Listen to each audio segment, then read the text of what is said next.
I would say that all those actions, I no longer have pride in them. I feel shame, like that I lacked the self-control, or I lacked the awareness to like walk away, like I was in a dysfunctional emotional state. And I was depressed, like I was, you know, trying to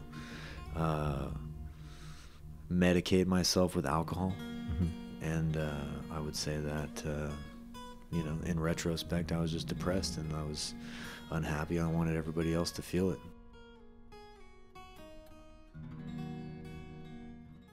How do you feel now that you're not on the nicotine products? Do you feel like more energized, stronger? Initially, I felt very erratic, you know, kind of like emotionally erratic, like going through withdrawals and stuff like that.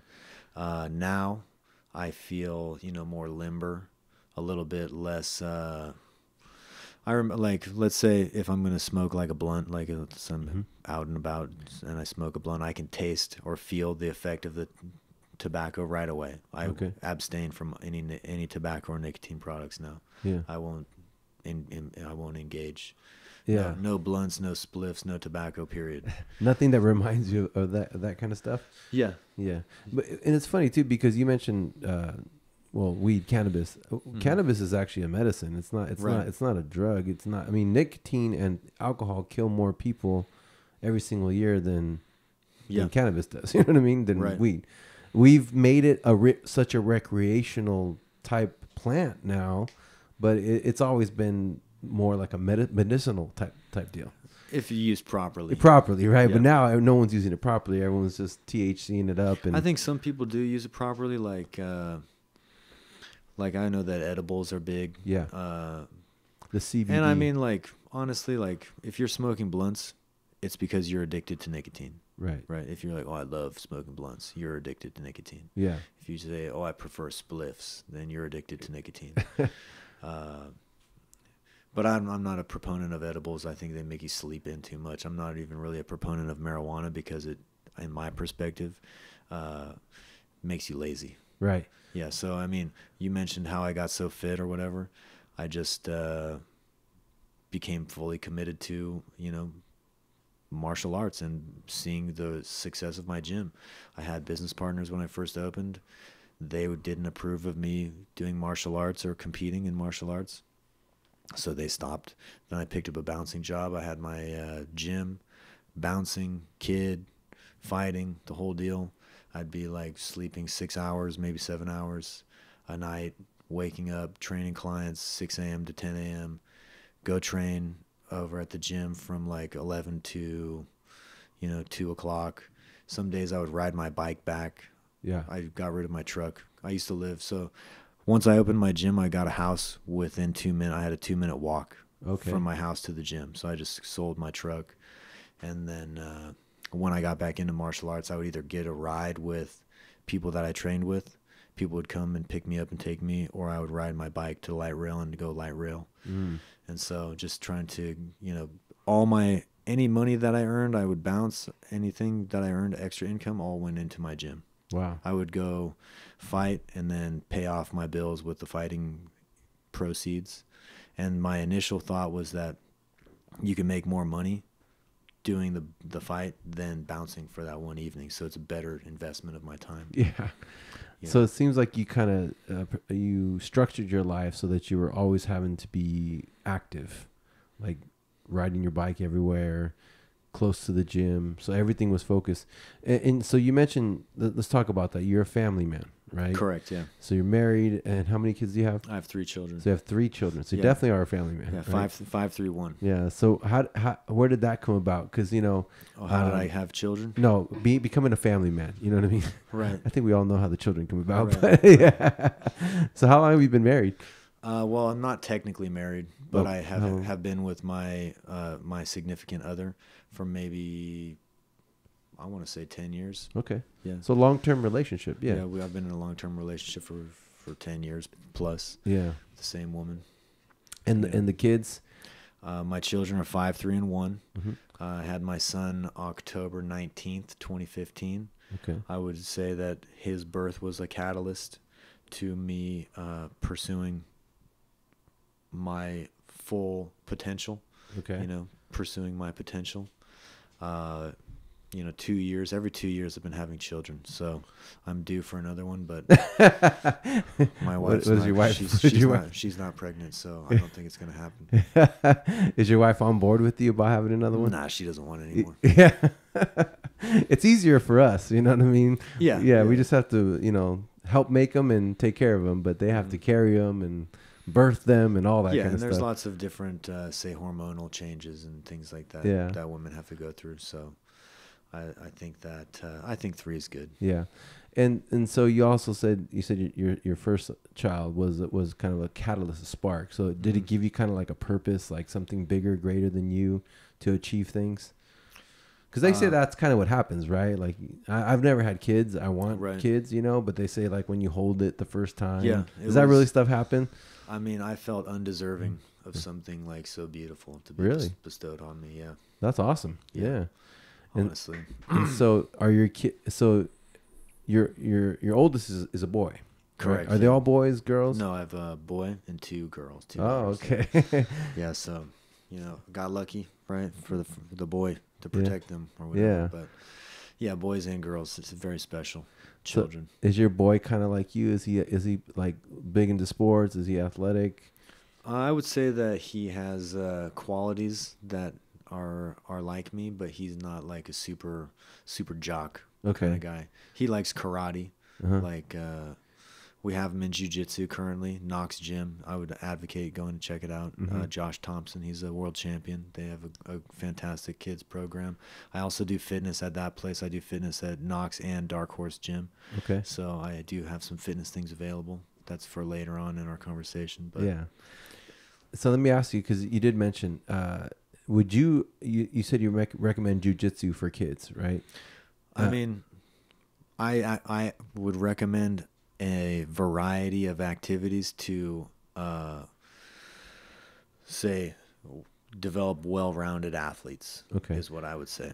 But also too, I think I do agree with you with jujitsu too, because I mean, martial arts teaches discipline. It also teaches you self-defense. You know what I mean? Because you know how kids are, right? Yeah. Like, you know, if you can't defend yourself, they're gonna pick on you, bully you. Right. And if you can defend yourself, if you're taught the discipline and all that, then you're not gonna really just go around and beating everybody up, right? And then also too, so with jujitsu, you can kind of avoid fights, you know, so to speak, right? Like damage, like, you know. I mean, in theory, right? Like it depends on, I would say, the school, right? If you know, everything was my way, and my son's only 5, so there's lots of time. Right. But I think that I would advocate, you know, gymnastics for children, wrestling for children, learning how to, say, grab and control someone. Jiu-jitsu is good because then you're using body leverage or mechanics to kind of avoid injury, like you said, like avoid the strength or power of people.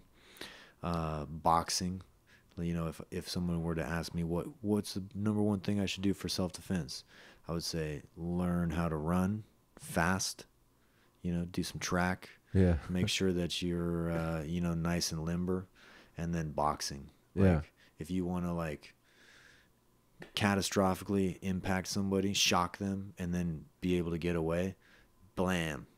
You know, boxing is good. Like I said, track is good. Like, let's say self-defense. Like, if they can't catch you, that's the best form of self-defense. Yeah, so the best way to win the fight is to avoid it, right? Right. Yeah. If you're just not engaged, I think that's probably the best thing. Yeah. And so, you know, you're fighting. You're part of AKA now, which, you know, they're big here in the South Bay, right? And they've trained many, you know, the most famous, you know, champions in UFC. Tell us a little bit about AKA. How'd you get involved with AKA? You know, how's that experience been like? Well, it's I have a few experiences with AKA, right? So I came back. I had just come back from Washington State, and I had this. In retrospect, I had like a real big ego, right?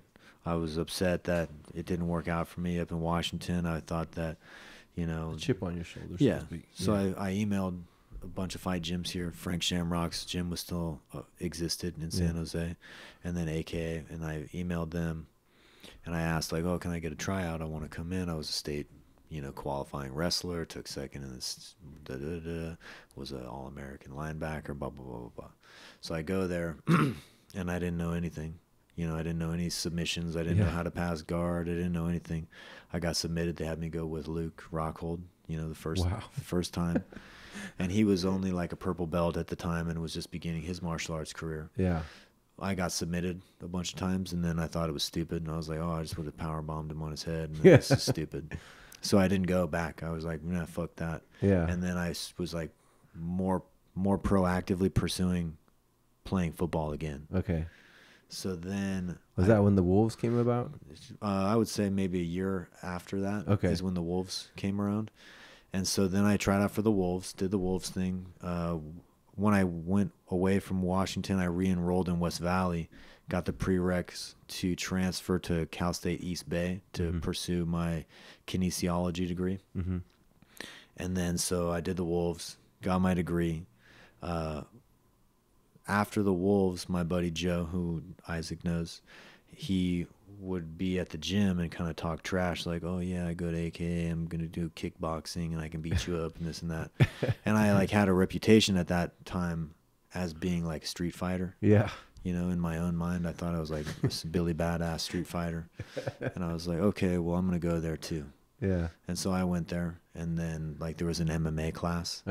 And I destroyed all my friends because my wrestling was so much better. Right. So my friends didn't wrestle in high school, didn't have any wrestling base. They were like talking all this trash. I went to the class, destroyed my friends. And they're like, wow, like you're pretty beast, you should come with us and wrestle. I was like, great, I will. And so I went and wrestled. This is when Kane was getting ready to fight Brock Lesnar. Okay. So I got into the wrestling room and the grappling days when Kane was preparing to fight Brock Lesnar. So way back when. And then so one thing led to another, and then I was like, okay, well, now I'm ready to spar. So I was like thinking that I was good, ready to spar. I went, the first person I ever sparred was Daniel Cormier. Oh my God. So wait, your first jujitsu was Rockhold, and your first sparring was Cormier. Two future champions. Right. And then... I mean, in retrospect, the jiu-jitsu thing, I should have been more humble. I should have been willing to learn. They didn't say never come back. They didn't say that you suck. They just said you don't know anything.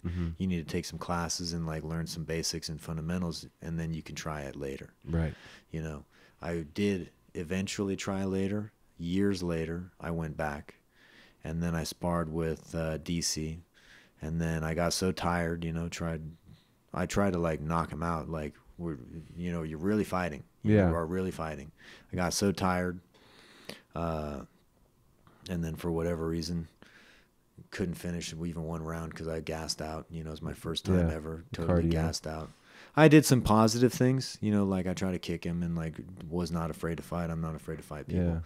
And then again, I went back again later. And I guess I just kept going. Yeah. After that, after I sparred and did well, in my perspective, like I've never had an experience where I feel I should never go back and never do it again. You feel like you're kind of in your lane, like this is where you belong. It's just going to take some more work and some more experience. I always felt that I was good enough to keep getting better and good enough to perform and good enough to like, make a living maybe out of it. But for whatever reason, I've always had detours. There's other things in my life that, are more meaningful to me, I guess, than, martial arts or whatever. Right. And so I just want to touch on something. You said you were not afraid. I mean, at the time when you sparred with Cormier, was he like a champion yet, or was he still coming up the ranks too? He was, say, like NC2A standout wrestler. He was an Olympic standout wrestler. He was a professional martial arts person at that time, active pro. Yeah. But he was still beginning. It takes quite some time to develop, your striking and how to mesh the whole game together. Yeah. And because I'm in my perspective, a hyper athlete. I've always been into, strength and power and explosive activities. I thought that I did well enough to continue. I just thought I needed to be polished. Yeah. Do you think someone who's not a hyper athlete can excel in martial arts if they work hard enough? Or do you think athleticism actually gives you like an edge? I think that, martial arts or self-defense has a prerequisite of a certain level of athleticism. Okay. There is a prerequisite. I wouldn't say that Johnny off the street, Mr. Sedentary or whatever, getting off the couch is going to perform well in a fighting situation. I mean, will they improve if they start to do martial arts? 100%. I mean, right. If you begin to be more healthful and you do the prerequisites, fulfill your prerequisites, i.e., go to bed on time, drink enough water, lift weights, or do some type of healthful activities, and then on top of it, acquire skill, you can be better than you were. I mean, not everyone has what it takes to be a professional fighter. Right. Not everybody has what it takes to be a champion. Yeah. But I think that everybody can improve their overall health and wellness and confidence level, etc., with martial arts. So what about having that mean streak? Because, fighting is, you have to be kind of like a little crazy, I would say. Like a little... I would say callous is a better word. Yeah. Will you think that helps fighters at all? Like if they've maybe their whole life have been kind of like fighters or kind of like... I think that it's almost a natural evolution. If, you've grown up fighting or whatever, or say if you take pride in your fighting ability, I think that that's a natural segue for a lot of people. Like I said previously in our thing, I thought that I was like Billy Badass. Yeah. So when I was playing football over at Los Gatos, I played fullback and linebacker, which are... at that school, in my perception, those are like the man does that. And the man who does that goes both ways. Like if you play fullback and you play linebacker and you start both ways, you're the man. Yeah. And like you're hella tough. So I remember like I fought other dudes from other teams. Like we had a track meet at Los Gatos one time. And I remember some guy from another football team was looking at our football practice. And so I was like, hey, come down over here. I'm going to beat your ass. And then so he came down, and then I did. And I was like, okay. And it was like you go to the party, and then everyone's like, hey, kick these people out, do this, do that. And in retrospect, it's foolish, but I took a lot of pride in, like, being that, hyper alpha person. Yeah. I'm going to fight this person. I think, to be honest, like, I think the UFC, the mixed martial arts leagues, gave those type of personalities a venue to channel all that maybe toughness, anger, aggression, where normally, like you said, they'd probably end up in jail or on the street or hurt or whatever. Now they can actually turn it into a productive career and a purpose, and channel all that aggression. Yeah. Right? Like when I came back, or I mean, like when I was playing football, I played linebacker at West Valley, but I would always be fighting my teammates. When I played on the Wolves, fighting teammates. Yeah, I remember that. We had like a huge, crazy brawl over at the indoor soccer place. Yeah. Over off the wall soccer in Santa Clara. That. I think there was helmets flying and stuff. Yeah, I mean, in retrospect, it's crazy. It's like crazy behavior. Yeah. But I would always be fighting. Like go out, boom, bar fight, go here, fight. Fighting all the time. Yeah. Speaking of that, real quick. Do you have any like crazy or what's your most memorable street fighting story that you remember? I don't necessarily feel comfortable like talking about all these like heinous crimes that I've committed, but one that probably won't indict you or like get you in trouble. I would say that all those actions, I no longer have pride in them. I feel shame, like that I lacked the self-control or I lacked the awareness to like walk away, like I was in a dysfunctional emotional state, and I was depressed. Like I was, trying to medicate myself with alcohol, And I would say that, you know, in retrospect, I was just depressed and I was unhappy. I wanted everybody else to feel it. Yeah. You know? You know, you're pretty in touch with your emotions and with yourself, you know? And I don't know if that's martial arts has brought that out of you.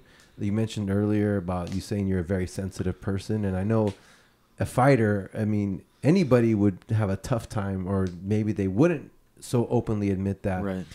Is there something that you've, like maybe some breakthroughs you've made or some things that have happened the last couple of years where you've accepted like who you are and your emotions? And do you think that helps you? Do you think that hurts you?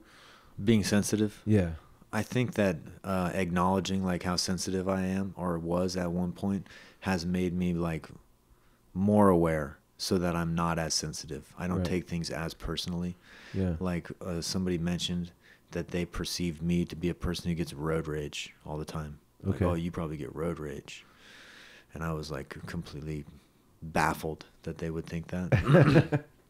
But I understand, like, you know, I think that lots of people have emotional issues or whatever, but you know, it all stems from like dysfunction. Yeah. You know, trauma.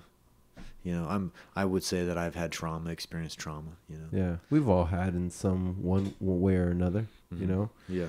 And so was there anything that you were exposed to young that caused you to maybe turn to fighting? Like, was you know, you have role models when you were younger that were fighters, or was it just kind of the football thing? I mean, I always liked it. I was always, you know, kind of drawn to it. I saw fighting, like kickboxing and stuff like that as a youth.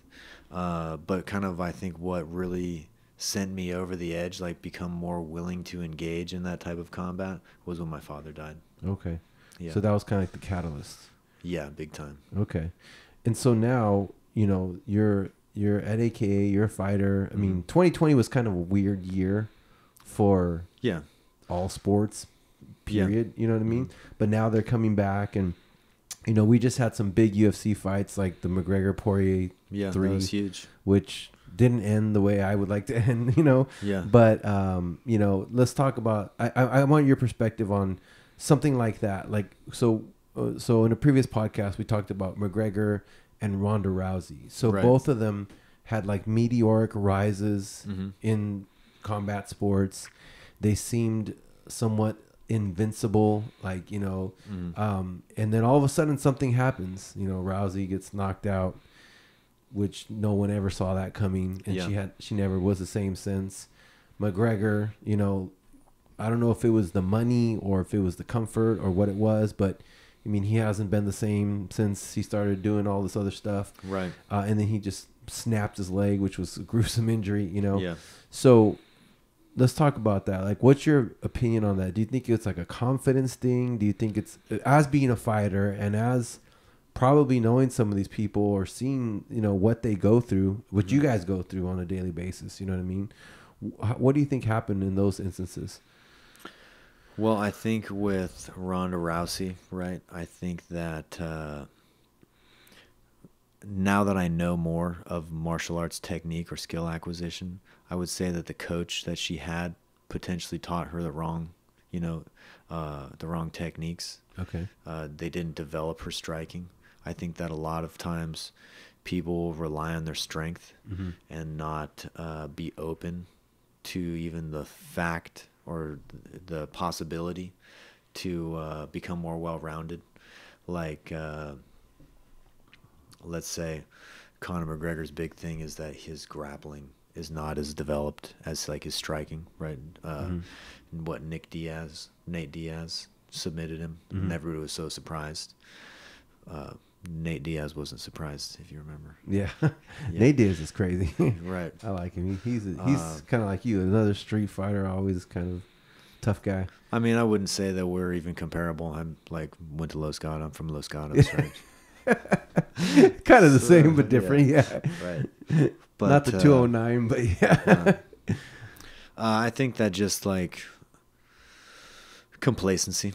I think complacency kills you. I think like if you're not willing to continuously put in work, or if you're not hungry to keep going, I think that a lot of times, like Khabib just mentioned, that the life of an athlete is like the life of a prisoner. You know, training, resting, training, resting, training, resting. I think a lot of times people get burnt out on those things. I've been lucky, like in my perception, that I've been able to kind of do it in seasons. Mm-hmm. Like I've had like maybe 3 fights, then I'll take a year off, or like a few fights. I've never been under contract or obligated to perform. Okay. Like nobody's ever been saying you got to fight 3 months, and then 3 months later you got to fight again, then this and that. Like it's an aspect of my life. It consumes my existence, you know, my martial arts, my pursuit of improving myself. But there's so many things that go into being successful martial artists. Like if I'm not sleeping, if I can't sleep, you know, 6 to 8 hours a day, then I'm not going to be able to perform. If you don't have enough money to, you know, feed yourself well, you're not going to perform. Yeah. If you have too much, you know, too much leisure, too much, too much fun. I'm not even going to say fun, but just if your surroundings become too soft, it will soften you. Yeah. You know? Yeah. I mean, being a professional, anything takes work. You know what I mean? It takes dedication, takes commitment, takes a lot.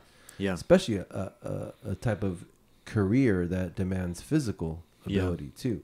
You know what I mean? So let's talk about your career, because you know, from what I've seen, you know, you through social media and stuff, you started as like a grappler, and then I see now you've developed your striking. Right. Was it kind of like purposely done that way because you had a background in wrestling, or did you just, that was like your strength and you focused on it in the beginning, and did you master your craft like you're talking about, or did you always have both skills? It just kind of ended up that way. Well, I've always been,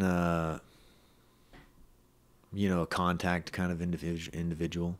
Like, I did wrestle, but then I was also more drawn to the grappling aspect of mixed martial arts because I felt as though I could excel in that manner. I was generally like larger, like strong, strength-wise, and you know, than the other people in the gyms. So in your weight classes, you were stronger naturally than people in the same weight class. Correct. So like if you look at some of my first fights, generally like I would just go fast and grab them and throw them down, or try to get them, you know, submit them quickly. As I've like progressed, I realized that there's so many limits on like how hard you can go at a certain time. Like no matter what type of shape that you're in, if you go on the track and try to sprint 400 meters, you're going to be totally exhausted by the end of 400 meters. Right. Doesn't matter how good a shape you think that you're in or how good of shape that you are in. If you don't learn how to pace yourself within those 400 meters, by the end of the 400 meters, you're going to be toast. Yeah. Same thing. Like it doesn't matter how good a shape you're in. At the end of 5 minutes, you know, 5-minute rounds, if you're trying to go as hard as you can, like max effort deadlift, 5 minutes, you're going to gas out. Yeah. So I would say one of the big things in terms of like rounding out my martial arts game, I picked up a boxing coach or a striking coach. His name's Clint Coronel. He's a local guy. He went to Prospect High School. Okay. He fought underneath Frank Shamrock. He's in the Grappling for Dummies book. He's like a well-known figure here in San Jose as well. But he totally changed my life, and you know, has gotten me to the point where I can continue this into my 30s. Like I think that I'm somewhat of an anomaly. Yeah. You know, I don't know if very many 35-year-old martial arts people. Yeah.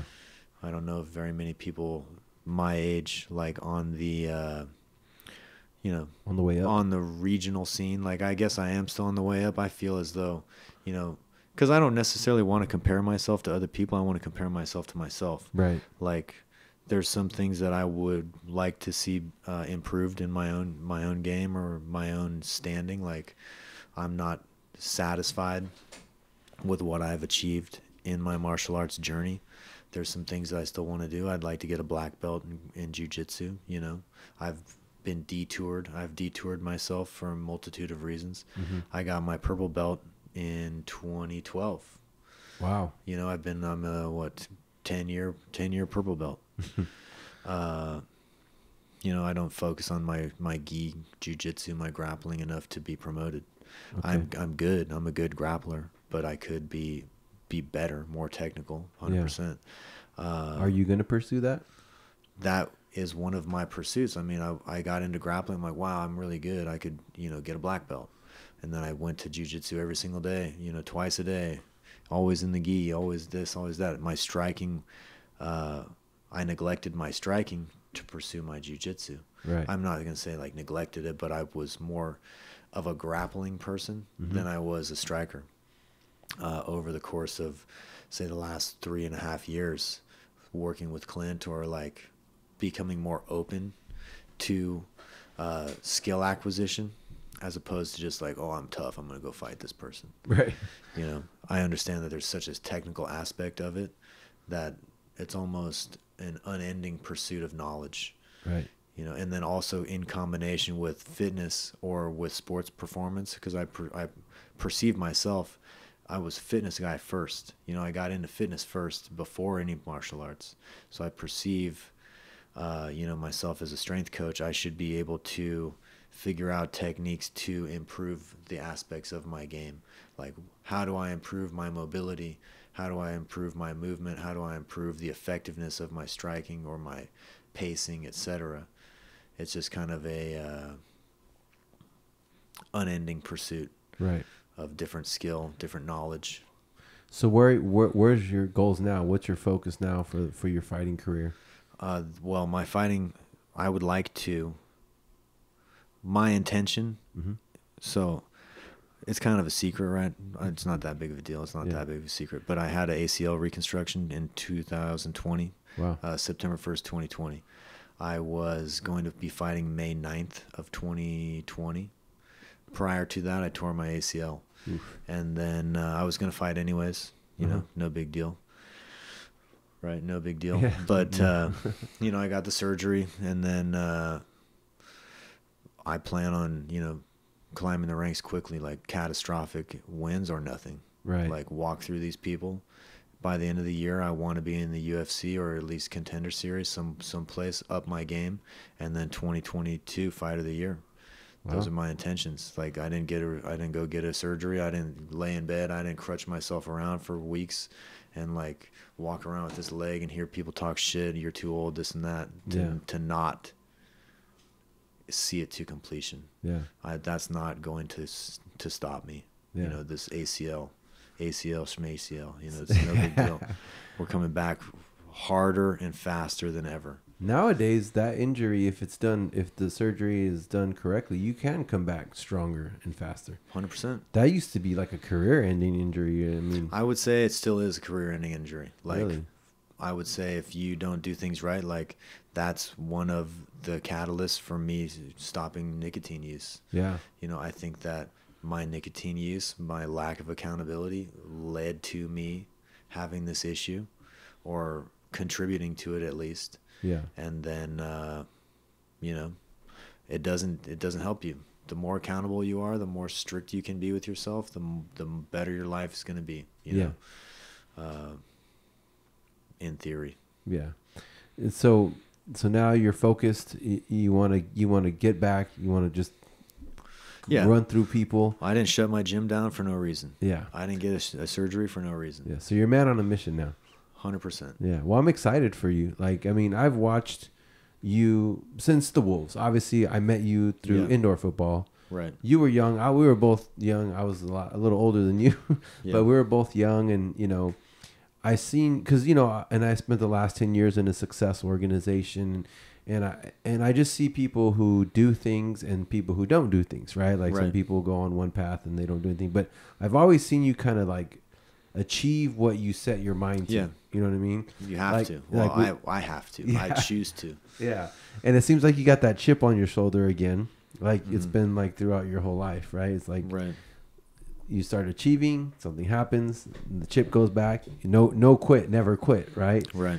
Yeah. So I've seen you go, if it's not like your gym, it's your family.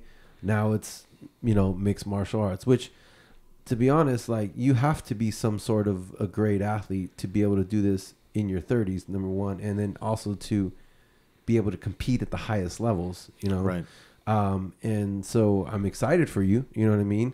And that's why I really wanted you on the show, because I seen you rising, Yeah. and life is never a straight line, like the movies make it seem like, you're here, then you're here, and it just goes a straight line, you're successful. No, it's kind of like that squiggly line type of meme thing, you know what I mean? Right. You almost have to ignore everybody else just to, and believe in yourself. If you don't believe in yourself and you listen to all the naysayers, you're not going to get anything. I mean, shortly after my ACL, this is kind of a touchy subject, but shortly after I had my surgery, I was, what is it called when you're convalescing? I was convalescing at my in-laws' house. Right. And then my father-in-law, he's like, what would your father say? Ooh. I'm like laying there. Whoa. He's like, hey man, what would your father say? And it's like, it's a sensitive subject, but it's like, what would my father say? I mean, I'd probably say, keep going. Yeah. Don't listen to these haters and naysayers. You have to do it. Wow. Follow your dreams. Don't ever quit. Yeah, that's exciting. And that's kind of the whole purpose of this podcast, is I want to inspire people to find their true purpose and follow their bliss, we say, but bliss, dreams, highs, excitement, because what is life if you're not doing what you were put on this earth to do? Right. And obviously combat sports and that competition, right, and aggression has always been a part of your life. Yeah. For as long as you can remember, you know what I mean? Right. As long as you could actually start to do it, right? And you also kind of were attracted to it. So I feel like God, or whatever you believe, the universe planted that inside of you. Like, this is kind of like tugging you, like this is where you need to be. So I'm excited, man. Like, I'm excited. You're one person that I know that is pursuing their purpose, and I know it's not easy, especially having a family and all that kind of stuff. Yeah, I'm pretty sure it's more difficult. It means anything's difficult, but it's not as easy, right? Right. But I feel like you have the potential to do everything that you want to do. So now it's just no quit. It's just go. Yeah. You know what I mean? And I mean, also say, like, because I have doubts. Yeah. I'm not without doubts. I do, struggle with, what my perception of myself, my perception of my abilities, my belief system. There's lots of things that, I question. But what if the most amazing thing ever happens? Yeah. What if all your dreams come true? Yeah. You have two ways to look at it. You can look at the worst that can happen, or you can look at the best that can happen. Right. You know what I mean? And, obviously, if you put in the work, you do your job and you believe, then everything most likely will work out. You know what I mean? And like you said something earlier. You said, well, the quote goes, everybody in the world can believe in you, but if you don't believe in yourself, you're done. Right. Nobody can believe in you. Absolutely nobody can believe in you. But if you believe in yourself, then at least you have a shot. Yeah. Right. So I'm excited for you, man. I can't wait. I can't wait till I'm ordering UFC and you're on the card. You know what I mean? Anything else you want to talk about or mention before we wrap it up? Not off the top of my head, but if you are in San Jose, stay tuned for a new fitness experience. I plan to be opening some type of all-inclusive membership package for overachievers. Okay. And type A types. So it's going to be the alpha male gym in there. Alpha person. There you go. Because Yeah. there's some alphas. There's alphas everywhere, right? That's right. Okay, so we will actually, if whenever you get that information, we'll leave it in the description below, right? Awesome. But Ivan, thank you, man. I appreciate it. Like I said, I look forward to your success. I look forward to your family getting bigger and growing, and maybe we'll have you on in the future when you're a UFC champion and we'll see. And your dreams come true. Well, thanks for having me. I appreciate it. Yeah, no problem, man. Hey, thank you guys for tuning in. If you're new to the channel, please subscribe. Make sure you hit that like button and the notification bell. And as always, follow your bliss. Thank you guys so much for tuning into the podcast. We hope you enjoyed it. Our goal, as always, is to become the #1 podcast in the world. And make sure to subscribe if you haven't done so already. Make sure you share this with 3 of your friends. And if you like our song, our intro song, please check out my good friend Maroney Silva's band, A Dead Desire, on YouTube. That song is called The Mantra. Thanks again for tuning in, and we'll catch you guys on the next one. And as always, follow your bliss.